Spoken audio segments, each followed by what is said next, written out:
بسم اللہ الرحمن الرحیم۔ السلام علیکم ورحمۃ اللہ وبرکاتہ۔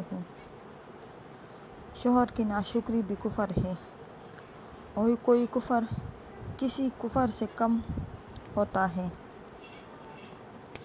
سیدنا ابن عباس رضی اللہ عنہ کہتے ہیں کہ نبی کریم صلی اللہ علیہ وآلہ وسلم نے فرمایا کہ ایک مرتبہ مجھے دوزخ دکھائی گئی تو اس میں نے زیادہ تر عورتوں کو پایا۔ وجہ یہ ہے کہ وہ کفر کرتی ہے۔ عرض کیا گیا کہ کیا اللہ تعالیٰ کا کفر کرتے ہیں؟ تو آپ صلی اللہ علیہ وآلہ وسلم نے فرمایا کہ شوہر کا کفر کرتی ہے اور احسان نہیں مانتی۔ اے شخص، اگر تو کسی عورت کے ساتھ عرصہ دراز تک احسان کرتا رہے اور اس کے بعد کوئی ناگوار بات تجھ سے وہ دیکھ لے تو فوراً کہہ دے گی کہ میں نے تو کبھی تجھ سے آرام سکھ چین نہیں پایا۔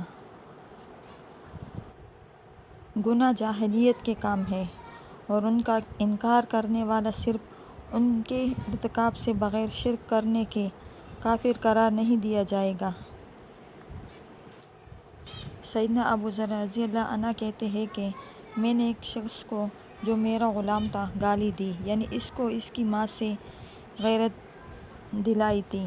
یہ خبر نبی صلی اللہ علیہ وسلم کو پہنچی تو آپ نے مجھ سے فرمایا کہ اے ابو ذر، کیا تم نے اسے اس کی ماں سے غیرت دلائی ہے؟ بے شک تم ایسے آدمی ہو کہ ابھی تک تم میں جاہلیت کا اثر باقی ہے۔ تمہارے غلام تمہارے بھائی ہیں، ان کو اللہ تعالیٰ نے تمہارے قبضے میں دے دیا، پس جس شخص کا بھائی اس کے قبضے میں ہو اسے چاہیے کہ جو خود کھائے اسے بھی کھلائے اور جو خود پہنے اس کو پہنائے، اور دیکھو اپنے غلاموں سے اس کام کو کرنے کا نہ کہو جو ان پر شاق ہو، اور جو ایسے کام کی ان کو تکلیف دو تو خود بھی ان کی مدد کرو۔ اللہ تعالیٰ کا ارشاد ہے کہ اگر مسلمانوں کے دو گروہ باہم لڑیں تو ان دونوں کے درمیان صلح کروا دو۔ سیدنا ابو بکر رضی اللہ عنہ کہتے ہیں کہ میں نے رسول اللہ صلی اللہ علیہ وآلہ وسلم کو فرماتے ہوئے سنا ہے کہ جب دو مسلمان اپنی تلواروں کے ساتھ ملاقات کریں یعنی لڑیں تو قاتل اور مقتول دونوں دوزخی ہیں۔ میں نے عرض کیا یا رسول اللہ، یہ قاتل کی نسبت جو آپ نے فرمایا اس کی وجہ تو ظاہر ہے، مگر مقتول کا کیا حال ہے؟ وہ کیوں کہ دوزخ میں جائے گا؟ تو آپ نے فرمایا اس وجہ سے کہ وہ اپنے حریف کے قتل کا خواہش مند تھا۔ ایک ظلم دوسرے ظلم سے کم زیادہ ہوتا ہے۔ منافق کی پہچان کیا ہے؟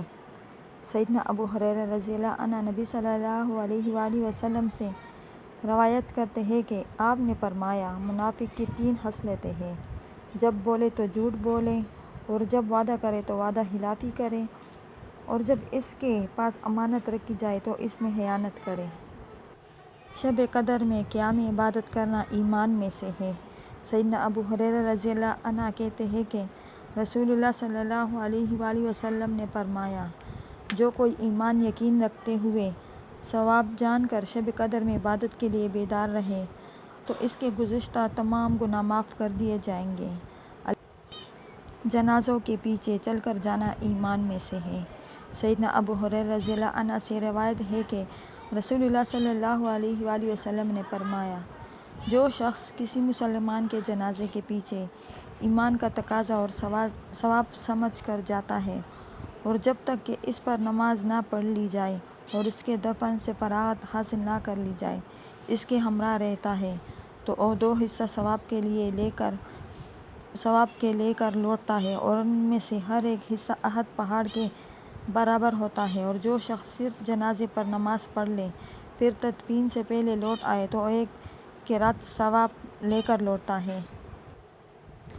مومن کا اس بات سے ڈرنا کہ کہیں اس کی بے خبری میں اس کا عمل اخرت ضائع نہ کر دیا جائے ضروری ہے۔ سیدنا عبداللہ بن مسعود رضی اللہ عنہ نے بیان کیا کہ نبی صلی اللہ علیہ وآلہ وسلم نے فرمایا ہے کہ مسلمان کو گالی دینا فسق ہے اور اس سے لڑنا کفر ہے۔ حدیث میں آیا ہے کہ اعمال کی قبولیت نیت پر موقوف ہے۔ سیدنا عمر رضی اللہ عنہ سے روایت ہے کہ رسول اللہ صلی اللہ علیہ وآلہ وسلم نے فرمایا کہ اعمال کے نتیجے نیت کے موافق ہوتے ہیں، اور یہ حدیث پہلے گزر چکی ہے۔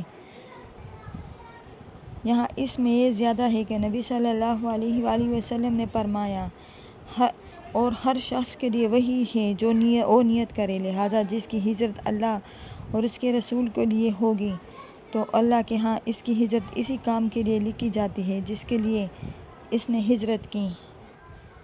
سیدنا ابو مسعود رضی اللہ عنہ نبی صلی اللہ علیہ وآلہ وسلم سے روایت کرتے ہیں کہ آپ نے فرمایا، جب مرد اپنے اہل و عیال پر ثواب سمجھ کر خرچ کرے تو اس کے حق میں صدقے کا حکم رکھتا ہے۔